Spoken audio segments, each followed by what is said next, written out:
The Culture, Community and Youth Ministry says Singaporeans made 11% more donations in the first 9 months of this year compared to the same period in 2024. More than 280,000 recurring and one-time donations were made through Comchest and Giving.sg in light of SG60. MCCY also notes efforts by the private and public sectors. For instance, the SG60 Solidarity Walk raised nearly $3 million for lower-income union members, platform workers, caregivers and their families. MediaCorp's volunteer campaign also mobilized Singaporeans to help the elderly, underprivileged and others. MCCY says it received over 1,600 SG60 proposals from citizens, the community and corporations as of November. Now, with a week to Christmas, some charities are seeing the worst year-end giving season since 2022.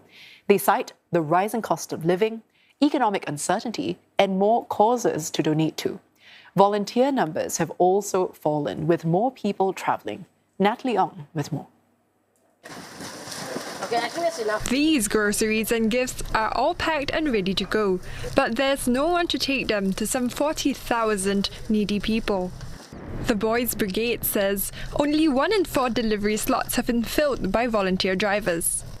It's the lowest take-up rate since 2022 and a 10% decline on year.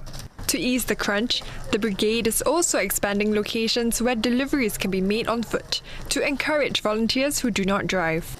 Last year was the first time we tried doing this method where we bring the hampers to the location and invite volunteers to come on foot to do delivery. That was quite successful. So this year we have expanded our reach and effort to about 20% more.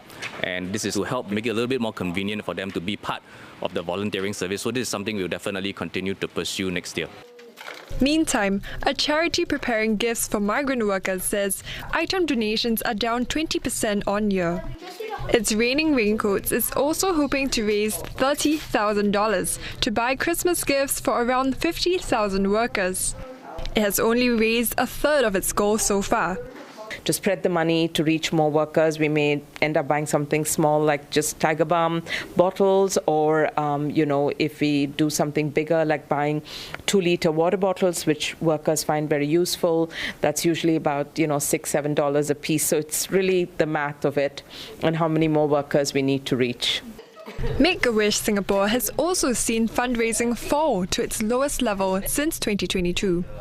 For instance, corporate donations have declined by 40% on year.